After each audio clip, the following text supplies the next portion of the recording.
This is How to Be a Better Human. I'm your host, Chris Duffy.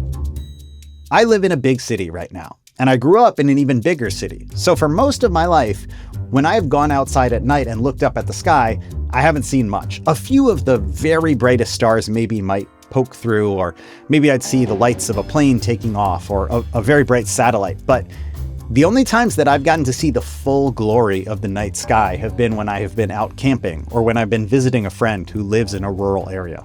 Light pollution, the reason why you can't see all that much in the city at night, that's a term that I was familiar with. It's probably one that you have heard of too, right? The brightness of a city, even at midnight, it blocks out so much of what we would be able to see from the natural dark sky. Now, a related idea, but one that I had never heard of until I met today's guest, Matthew Mikkelsen, is noise pollution. Matthew is a sound engineer, a recordist, and the executive director of Wilderness Quiet Parks. Matt is trying to preserve quiet places, to protect natural areas from sound pollution so that, much like how we have places where I can go and I can see the night sky without light pollution, we will also have places where we can go to hear the natural world without noise pollution. That's an idea that I had never encountered before, but it immediately makes sense to me, especially because Matthew has these incredible recordings that he has spent his career making, which give us these crystal clear examples of the types of quiet places that he is trying to preserve. For example, here is a recording that Matthew made of loons in the boundary waters of Minnesota.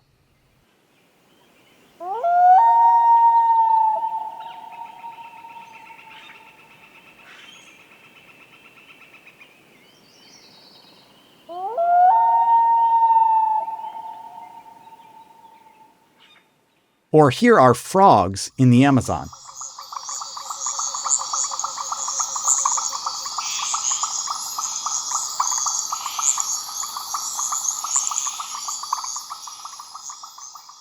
I don't know about you, but I get surprisingly emotional hearing these clips. They're so beautiful and so special. And I want to know so much more about why and how Matt has devoted his life to protecting these places for future generations. So today on our show, we are going to talk to Matt about his work. We're going to talk about what it means to really listen and why quiet is so important, whether you live in the middle of a remote wilderness or the middle of a bustling metropolis. All that and so much more right after this quick ad break. Don't go anywhere.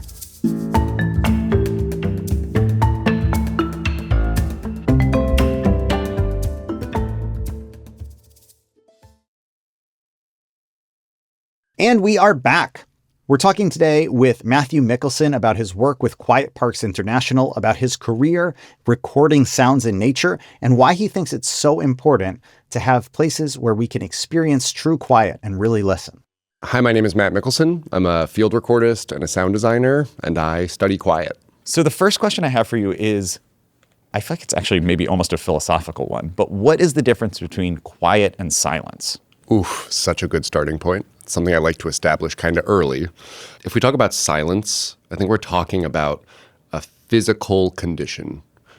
Silence can be accessed in a recording studio, in sort of more scientific settings like anechoic chambers, things like that.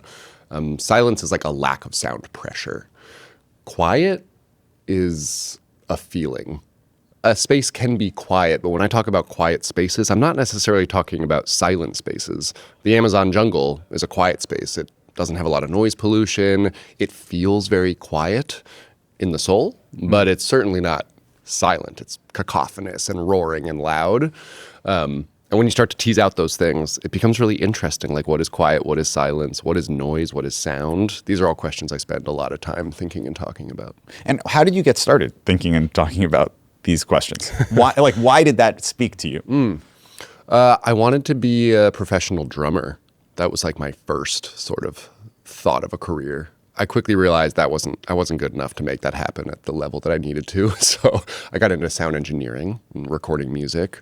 Went to school for sort of sound for film and television and sound recording technology, and quickly realized I loved studying sound, but didn't want to be in a studio every day.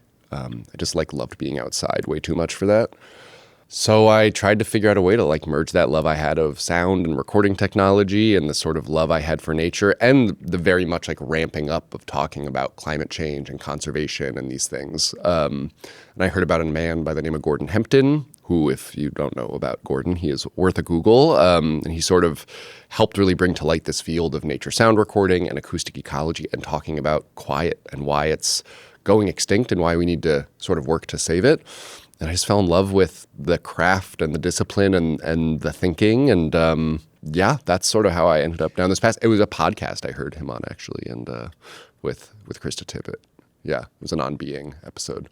Well, I think one thing that's really interesting to me about you and your work is you're a person who, at least from the outside, has a really clear mission. You care about sound, you care about nature, you care about preserving this piece of the world that is under threat.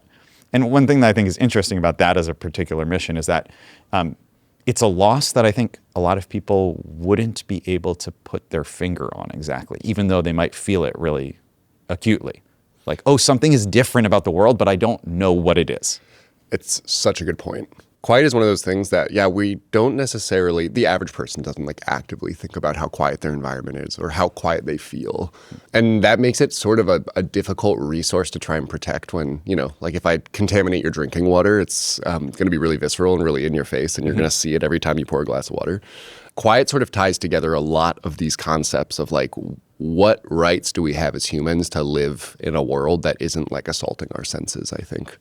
So a lot of my work is sort of like talking like this with people, of like asking them like, do you know what quiet feels like? Not what it sounds like, but what does quiet feel like?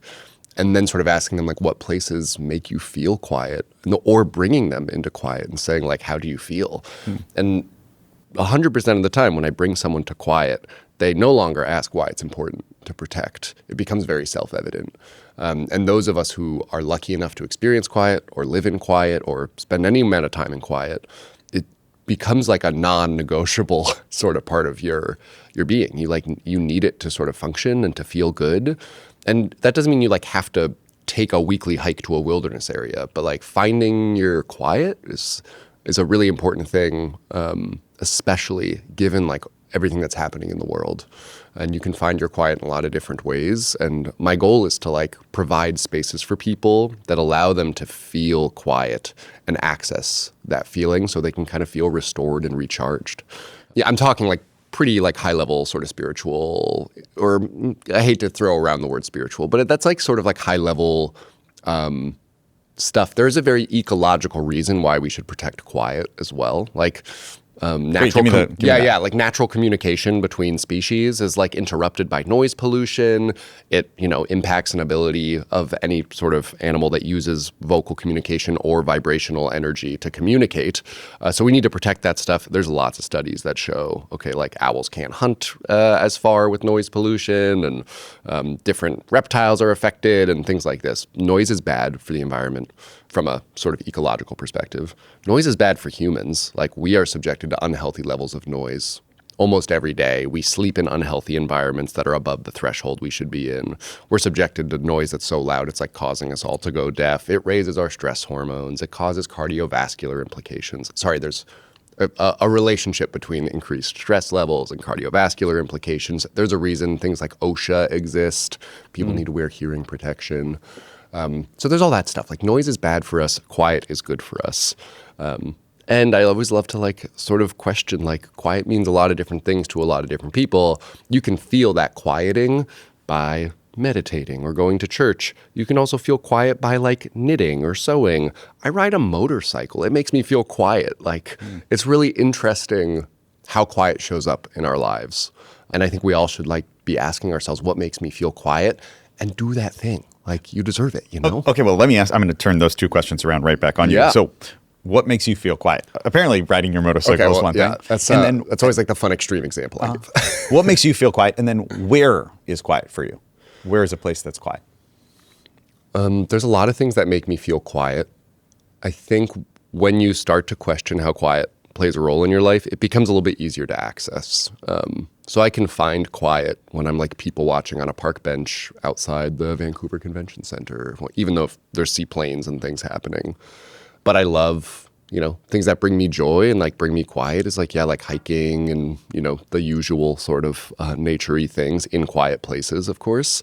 I love gardening and like sort of any playing outside. That could be like cleaning up sticks in my yard or like raking leaves. Like I just love being outside and sort of having a task like that. Yes, I do some pretty atypical things, such as like I ride a relatively quiet motorcycle. Okay. That makes me feel quiet. It's like these things that sort of demand your attention in a way that is sort of lovely and self-chosen. You're defining quiet in a way that is subjective and personal and emotional. You're not defining quiet when you're saying it as like it's below X decibel level. Like you're not saying it's below 10 dB is what quiet is, and that is what quiet means to me, which is, I think, actually different than people might expect, especially from someone who is like technically a sound recordist. Yeah. And I should note, like, the organization that I helped start, Quiet Parks International, over the years we've developed and released this sort of much more scientific criteria about like in a given environment, what is quiet? And that's where we talk about sound pressure levels and decibels and anthropogenic noise and the more sort of like standards-based approach, which are really valuable. So I can go to a wilderness area and I can deploy equipment and I can take measurements. And then at the end of that deployment, I can analyze the data and tell you, oh, this is a quiet place according to our standards or not. Same thing in urban areas. We have developed criteria to measure quiet in urban areas. I can deploy equipment and measure that stuff. What's important that I think that we've done that a lot of people haven't done before is also hold this conversation about the sort of qualitative aspects of quiet and sound with equal value. Like one doesn't necessarily outweigh the other. And when I have a colleague of mine who can sit in the middle of Mumbai and feel quiet, the loudest city in the world, that's, I think, more interesting than me telling you, oh, this place is below 35 dB SPL or something. I grew up in New York City, like right in the city. I lived in an apartment where when I'm in the bathroom, I can hear my neighbors talking through the wall. And when I'm in my bedroom, I can hear my neighbors on their roof outside. And that was just my baseline. My wife grew up in a much quieter environment. And so if we are in our house and a plane goes overhead, that is really prominent for her. She's like noticing that plane. Whereas for me, a lot of times I'm just like, oh, I was kind of focused on something else. But I think that we both, when you go to a place that is natural and you don't hear anything that is being created by humans, that feels really special in a way that we both appreciate, right? It's not like, oh, what's the level that disturbs me in my house? Going somewhere where you go like, it's incredible to listen and this is just the sound of nature. And so much of your work is making sure that places like that continue to exist because there's no guarantee that they will. It's very interesting how the places we were raised and the places we identify with shape how we experience the world. For a lot of people and good friends of mine and colleagues who were raised in louder environments like cities, if you bring them into a truly quiet place, and most people, that's a pretty unsettling experience for them. And your brain has developed the ability over the years to literally mask the sounds of those sirens, the neighbors through the wall, the airplanes overhead. And that's not a bad thing necessarily. Your brain is sort of like as a coping mechanism. If you paid attention to every single siren in the middle of the night that, passed by your house, you would go crazy, you would get no sleep. So it's really important. Our brains are so powerful and good at masking sound. It takes sort of that baseline a long time to change, but growing up in that sort of environment has given you a predisposition to being comfortable in those environments, which is great. There's no bias on, oh, that's good or that's bad. In terms of the natural world, I was having this conversation this morning on the TED Talks Daily podcast with David Haskell, and we were talking about this big question of what is natural. And when we talk about natural sound or natural environments, humans are natural, we evolved to be here. I think all the time I pull this supercomputer out of my pocket and sometimes I'm stunned, this thing came from planet Earth. The same way I harvest a potato out of the ground, somehow we've dug these things out of the ground. Of course, it's not that simple. But that conversation around what is natural, what is unnatural is very interesting. And I think myself, as well as some of my colleagues, sort of try and put it into two buckets. What is like useful information that allows sort of like the natural flow of information without it being interrupted? Noise pollution is sort of like what is interrupting the important information from reaching who it needs to reach. We hear in a very particular way as humans. Other species hear differently. But if you're a whale and you need to talk to another whale and you can't because there's a big ship in between you that's casting sound 100 or 1,000 miles throughout the ocean, that's a problem, and that's noise pollution. So this like, it's better to sort of think about, instead of like natural versus non-natural, sort of like what is important information, what is non-important information. If you're trying to speak with your wife about something like, let's imagine like really big and heavy, if you need to move because of like family health things, family planning, you're having an argument, you need to sort of work through some stuff, and there are airplanes flying over your house every 3 minutes, it becomes more difficult. That's like blocking an important transmission of information between you and your partner. I don't want to seem like, oh, all human-generated sound is bad. That's certainly not my position.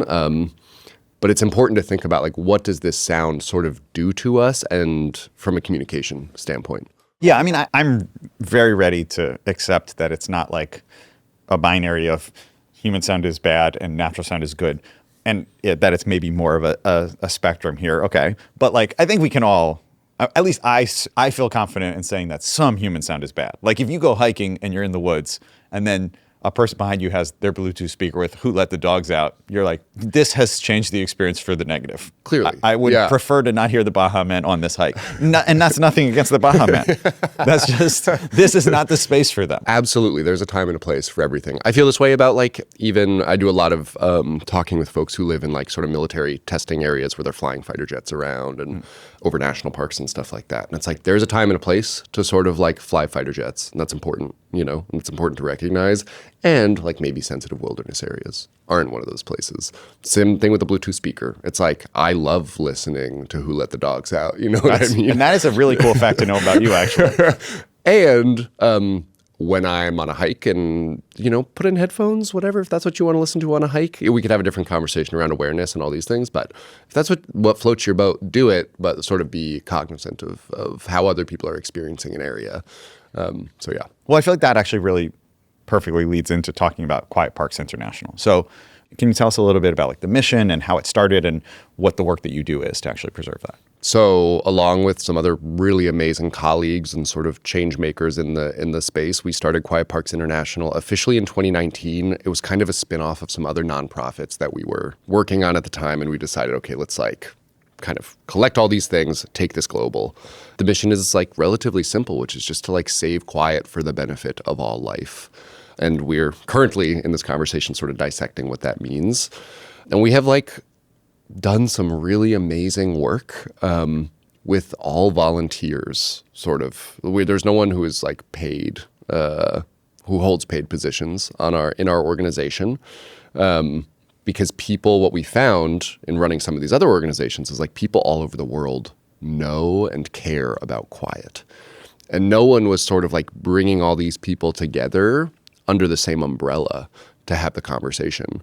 And that's, I think, what we've been able to do at Quiet Parks is sort of collect everyone who cares about quiet in one space, try and give them tools and resources, and have these conversations around quiet, what it is, how we can work to protect it, all sort of under one roof.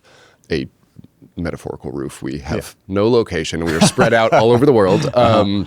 But it's been really amazing to talk with people in New Zealand or India or China, Sweden, all over the place, where we might not even speak the same language, and we might have to like talk through translation apps. But when we talk about quiet, we understand the same feeling, and that's been really powerful. So we have a few different program areas. We have a wilderness quiet parks program, an urban quiet parks program, things like quiet stays, quiet certification programs. We do assessment, like soundscape assessment, sort of like technical services.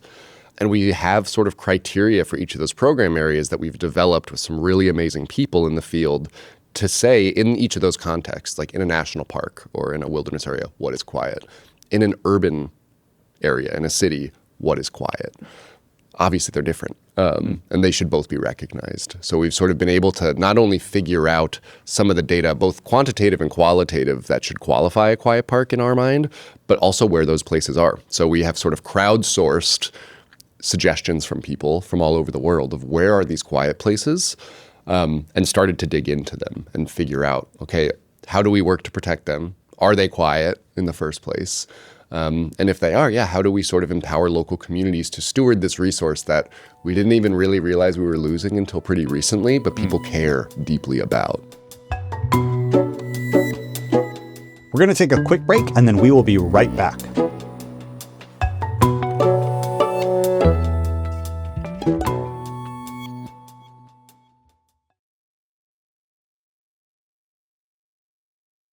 And we are back.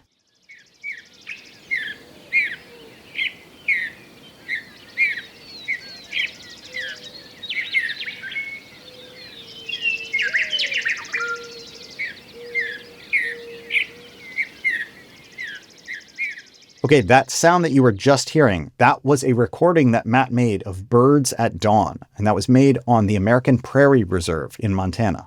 One thing that I think is really cool about your work is that you have this intersection between the work you do with Quiet Parks International and with the work that you do as a sound recordist, where even if people aren't able to get to a remote, natural, really quiet, natural place, you have recorded these sounds. And so people can experience the sounds of nature, the benefits of a quiet park, wherever they are. I think that's such a really beautiful intersection of the two different places that you work, which are obviously related. Yeah, I have been really lucky to sort of ask these questions about quiet and then be able to sort of travel to these places and record the sounds of them. I'm a photographer and I shoot video too of all these places, but it's really, sound is like this crazy memory trigger for us. You know, like when you smell that one smell from your childhood and you're like, where is grandma and why is she wearing perfume, again, or, something like that. Sound does the same thing for us. So if I played you the sound, a sound recording of your childhood bedroom, even with giving you no context, I would almost bet money that you could say, that's the sound of my childhood bedroom. Based on where the walls are positioned and how the air conditioning or whatever was sort of run, we have this incredible ability as humans to sense space through sound. And we're obviously a very visually dominant culture, but sound is such a powerful sense. Like just to think about the fact that I can hear through walls, I can hear over mountain ranges, I can have these complex conversations with you that are all a result of our ability to use these things called ears. It's like absolutely wild. For me, I love sound. I think sound is just so cool. And I get to sort of try and bring that awareness to a lot of people. So I've been able to, and lucky enough to sort of travel all over with some really cool microphones, doing this very nerdy thing, and also sort of like make a living doing that more technical job and not necessarily having to rely on like conservation nonprofit to be able to fund some of the work. What are some of the recordings that are ones that you're proudest of or most emotional that you've recorded of nature? What are some of the sounds that you've captured that really mean a lot to you? You know, when I was like on the TED stage, I actually like almost kind of started crying because for me, like each of these sound recordings has that memory trigger for me. Like when you play me one of my sound recordings, I can tell you where I was, what day it was. I can usually tell you like what I had for breakfast. I can also tell you like what was going on in my life for better or for worse at the time. So it's really like, it was sort of this collection of like, this, and I'm standing nearby with all of these sound recordings. I'm there essentially, or somewhere in the area. Some of the sounds that, people were able to hear in the TED Talks that I fought really hard for. And when I say fought really hard for sounds, I mean, I just devoted a lot of time and energy and resources into being able to sort of capture these sounds.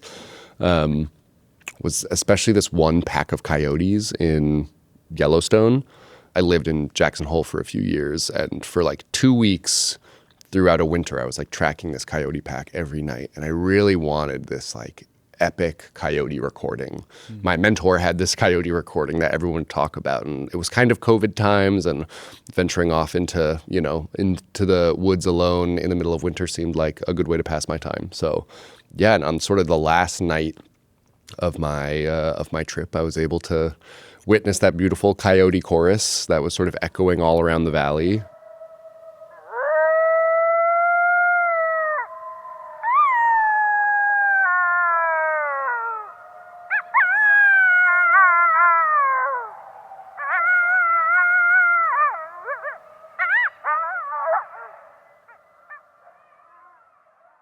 I've been able to capture these like really beautiful moments. I hate the word capture, but sort of witness these really beautiful moments at the right time. And it's very similar to wildlife photography. It's like you're just sort of sitting there for a really long time. And not that nothing interesting is happening, but it's not that like Nat Geo cover. And then you have a 10-second window to sort of like prep for one of the most incredible moments of your life.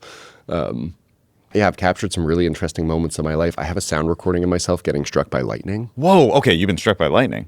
Well, like that's like the party line. It's like technically I was standing underneath a tree that got struck by lightning. Okay. Still very close to lightning. Super. You have a super recording close. of that, I though. have a sound recording of it. Oh, wait, well, I mean, we got to play that recording right now. If you're listening to this show, the next thing you hear is, this is Matthew being struck by lightning.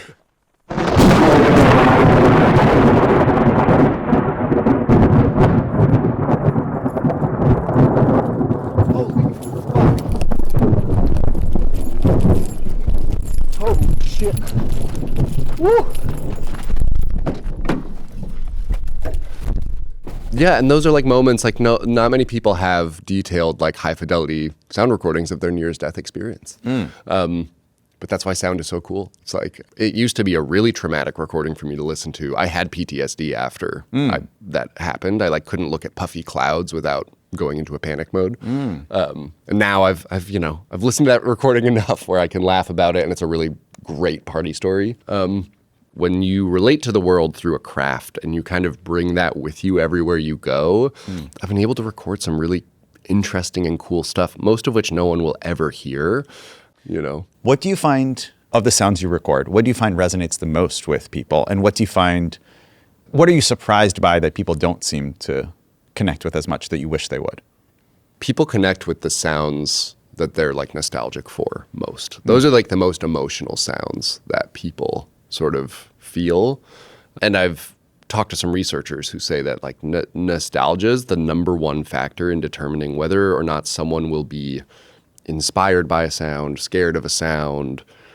So I've played like the sound of a gentle wind through pine trees for my friends down in Ecuador, the Kofan tribe. It's like that's a terrifying sound for them. You know, they like, that is a very unnatural sort of sound of a very foreign place. When I play the sound of the Amazon jungle for myself and for my friends who grew up here in North America, that's a very foreign and scary place. And what is that sound? And oh my God, is that a jaguar in the woods? And all these things we're not comfortable with. So it's sort of very much dependent on like, what is your world like? And how did you grow up? And that really impacts how you are affected by a sound. But ultimately, people love witnessing the power of nature. And that can take shape in a lot of different ways in sound recording and photography. So there's nothing more powerful than like hearing the roar of an alligator bellowing, you know, in the swamp during mating season.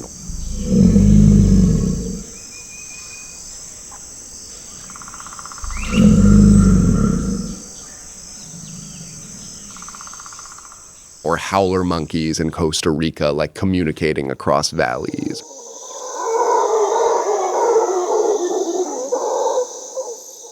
Or coyotes in Yellowstone sort of letting it all go. People love that stuff because it sort of like connects us to the world, into this bigger than us feeling that we love to have as humans. And what about the flip side? What is it that you wish people paid more attention to or connected more of the sounds?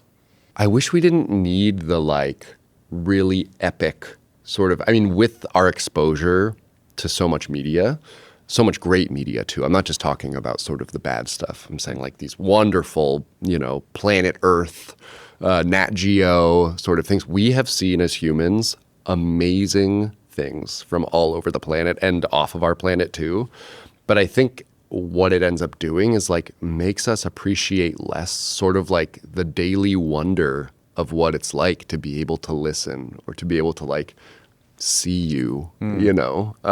But I think this sort of idea that you don't need to like be in the Amazon jungle to have a beautiful, quiet listening experience. And like you can go take a walk down your street right now and sort of like appreciate what the wonder that is everything in life without needing that like sexy, iconic howler monkey recording, you know? Like someone is listening to this and they're moved by what you're saying. How can they do that? Like, how can you go out and really have that listening experience and be mindful of the wonder of what you're hearing when you're not in a place where you're hearing something dramatic and exotic and different? Totally. It's such a good question. It's one that I get all the time. And as of today, I'm actually going to answer it a bit differently, being inspired by my friend David Haskell, who answered this question earlier in a way that actually really changed sort of how I think about it. First is like, I think it's important to understand how powerful your ears are. And like, what is sound? Like, sound is just vibration. And right now I'm just like modulating air so you can derive deep meaning from what I'm saying. It's like, it's absolutely nuts. And you can hear me, like you could put a microphone like on this table, like touching the table, and my voice is permeating the table and the floor. It's just energy, right? And everything is sort of, that makes sound is just producing energy. So knowing a little bit about how cool sound is like, I think, pretty sweet. We just have these invisible waves, sort of, or mostly invisible waves around us all the time. And then what David suggested, which I thought was just brilliant, is like, step outside your door and pretend just for like 5 minutes, 10 minutes, that you paid a lot of money to be in some like immersive sound sculpture at like a world famous museum. Like stop deriving sort of like, oh, that's my neighbor's lawnmower or something. And just sort of like try and take yourself out of that identification sort of mindset that we often have and just like revel in the wonder of like everything that's sort of happening. But we have this habit of, as humans, of sort of like needing to identify things when they come to our senses, like this is a glass of water, this is a microphone, I am hearing Chris, I am like hearing the hum of the air conditioning. When you can start to sort of like divorce yourself from the meaning of the sounds and just appreciate them for what they are, is this sound, instead of saying like, oh, that's the sound of a robin, it's like, okay, it's a bird, but is it like musical? Is it happy? Is it stressed? What is this sound like making you feel? And similar to how we listen to music, like I could play you a piece of music. You could say, this is sad music. And if you're not a musician, I could say, why is it sad music? You'd kind of be able to end by saying like, it sounds like sad music. And you're right. The natural world is the same way. Like you can derive the sort of same meaning when you start to sort of practice interacting with it. There's a lot of cool information out there. None of which you need to be like a sound expert to enjoy. Being a human is so cool. And I think like the more we can sort of connect with that, the better we're going to be able to face like all the challenges we need to. I'm struck by the fact that a lot of us are trying really hard to fill moments of boredom. We don't want to be bored. But part of that is also we don't want to be listening to quiet. We want it to be filled with a podcast, maybe this podcast, maybe music, maybe talking to someone, maybe a phone call. Like there's this urge to distract ourselves. And there's a lot of rewards for distracting ourselves, but there's also a real cost to distracting ourselves from what we're actually hearing. And it seems like a lot of your work is pushing back on that piece of the culture. Like I think that's a result of us wanting to control our acoustic environments because it came so far out of our control. When you put on a podcast and you're on the train on your way to work, that's you selecting your acoustic environment in a way that's empowering. And so I applaud that. You shouldn't be subjected to the sound of a really noisy, degraded New York City subway train all the time. You get to choose your acoustic environments. And that's the same thing, I think, when people are engaging in activity like that with noise machines and things like that. There is, I think, a real problem with our inability to sit still and be with ourselves, especially in sort of modern, definitely American culture, but I'll say in many modern cultures, not modern cultures, sort of like Western cultures, we hate being with ourselves because we just never do it. And it's actually super lovely. Like, I cannot recommend enough going to your local park bench and just sitting there. Don't like look at your phone. Don't bring a book. Don't listen to a podcast. Just like for 5 minutes. Just like look at the world, look at the people. What do you hear? What do you see? What do you smell? you don't have to like devote your life to sitting in complete silence and like meditate and do all this stuff that seems like it's kind of difficult. Just like, I think once you start to do that more, it becomes like such a joy. And I think I like had this light bulb the other day. I had a really long drive. It was like an 8-hour drive. And I didn't listen to like any music, any podcast. I just like drove. But it's a really fun skill to have, to sort of like be able to occupy yourself. And one of the things we've taken away from adults is like the ability to have like childlike wonder and imagination and awe. I think listening reconnects us to all that stuff. You can have that back. You know, all you have to do is start to play with it. Just a small moment from my personal life that really connects me with that is when I think about a sound that is meaningful to me, it really is often the sounds that have brought me huge childlike wonder. So one that comes to mind for me is I moved to Los Angeles, and one thing I started doing in Los Angeles was surfing. One part that's beautiful about it is I get to be out on the water in a place where it is largely, at least what I'm looking at, is not like created by humans. I'm looking out at the horizon and I'm trying to look for waves. But something that I didn't expect would happen is that you're out there and then a dolphin will come up and you could hear the dolphin breathe. You could just hear the like, psh. And that is a sound where I was like, I would have paid so much money for this experience. And this is just something available here. This is just out. And I still can think about that and go, I can't believe we heard that. We heard this mammal in the water breathing. Moments like that connect us to like how cool it is to be human. I think we need more of that. But there are these opportunities I think we're given, like the dolphin coming up to you, or even when you pass by like one of those trees that's somehow living in like a little cutout in the sidewalk. I think it's an opportunity to sort of like take a moment and just sort of see what comes up. That's the stuff I think is like what's gonna sort of get us through what everyone's really nervous about right now, is like recognizing and spending time being human, because it's so amazing. And there's like millions of years of evolution that have allowed us sort of like the power and privilege to be humans and to witness the things we get to witness. A thing that's kind of interesting to me about sound is that I think pretty much everyone has a sound or a frequency that is the flip side, that like turns their stomach, that you like can't listen to. What's your death frequency sound? What's a sound that you hear and you go, oh no, I hate that sound? Yeah, like there's the classic ones, the nails on the chalkboard and things like that. Like that screechy sound. The screechy. I'm like a higher pitch sounds get me to cringe in that way. Like my sister can't do cotton balls. Interesting. Like if you even like go to reach into a bag of cotton balls, she's like freaks out. And she's like relatively normal other than that, so it's pretty funny.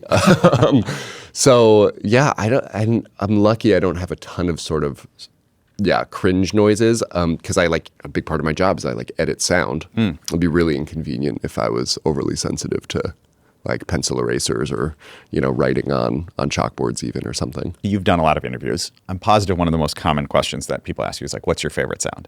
So I'm not going to ask you a favorite sound. Instead, I would like to ask you more specific ones. What is the sexiest sound? The sexiest sound I've recorded recently is, the sound of this alligator bellowing in Florida, and he was very horny. And, it's very powerful. It's very powerful stuff. And, quite scary for a human, but I was like, damn, that alligator is like gonna get it, Okay, what's the loneliest sound? Ooh. I have some sounds of like owls, like living in this abandoned farmhouse in rural Colorado that is like, I think it's pretty creepy. Yeah, so that's the one that sort of comes to mind. That's a very lonely short story, all in just that single sound. Yeah.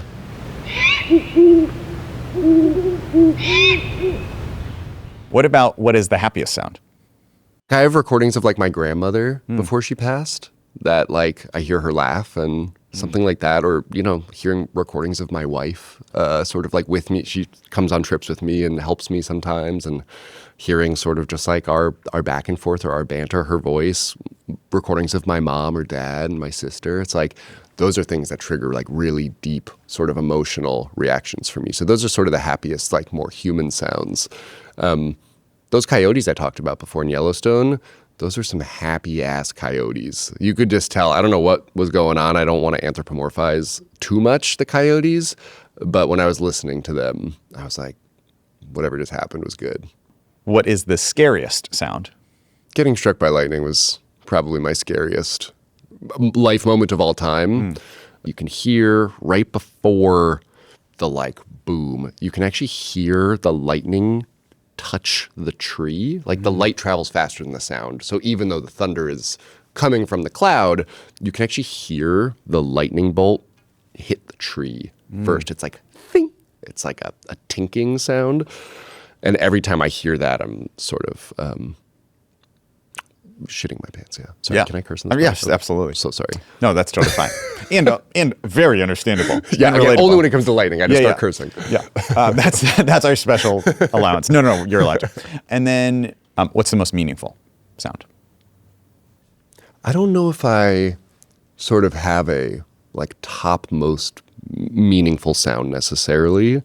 However, I think like I've been so lucky in my life to be in places and to visit places that feel whole, sonically, visually, ecologically. The fact that places like portions of the Amazon jungle exist and are whole and healthy, and there are like native folks there who are controlling those lands and doing that work, and places in the US and Canada and Europe that are whole in that way. Those are the recordings that are really meaningful to me, because they sort of give me hope that we're gonna be all right. And even if we don't, it's fine. We'll just like return to cosmic dust, and that's what we were originally, so it's fine. It's all good, you know. Well, this has been such a pleasure. Thank you so much for being here. Thank you so much for having me, Chris. Okay, that is it for this episode of How to Be a Better Human. Before I read the credits, we are in the middle of doing our audience survey, and we still need more responses. If you could help us by filling out that survey, it would be tremendous. We'd love to know what are some topics you would love for us to cover, what things are working well on the show, what do you want us to try and do differently, what do you want us to do the same, all of those kinds of pieces of feedback. It would be so helpful if you could fill that out. There is a link in the description wherever you're listening to this that you should be able to click, and it will just take you right there. Or you can go to bit.ly/bhsurvey6. That's bit.ly/bhsurvey6. Thank you. Thank you as well to our guest, Matthew Mikkelsen. His organization is called Quiet Parks International. You can find out more about them at quietparks.org. I am your host, Chris Duffy, and my book is called Humor Me. You can find out more about my book and my work and where I am appearing in the next year at chrisduffycomedy.com. This episode of How to Be a Better Human was recorded in the natural habitat of the podcast host, a small room that used to be a closet. On the TED side, we've got a team of naturalists who are working in complete silence, communicating only with the subtlest of facial gestures. Daniela Balarezo, Ban Chang, Michelle Quint, Chloe Shasha Brooks, Valentina Bohanini, Lainey Lott, Tansaka Sungma Nivong, Antonia Lay, and Joseph DeBrine. Ryan Lash edits this video while being struck by lightning multiple times, and Matteo Salas is the quiet hand sifting fact from fiction as he checks our work. On the PRX side, they are howling like monkeys and croaking like toads. It's Morgan Flannery, Norgil, Patrick Grant, and Jocelyn Gonzalez. Thanks to you for listening. Without you, our show would be nothing more than silence. Please send this episode to someone who you think would enjoy it. We will be back next week with even more How to Be a Better Human. Until then, take care.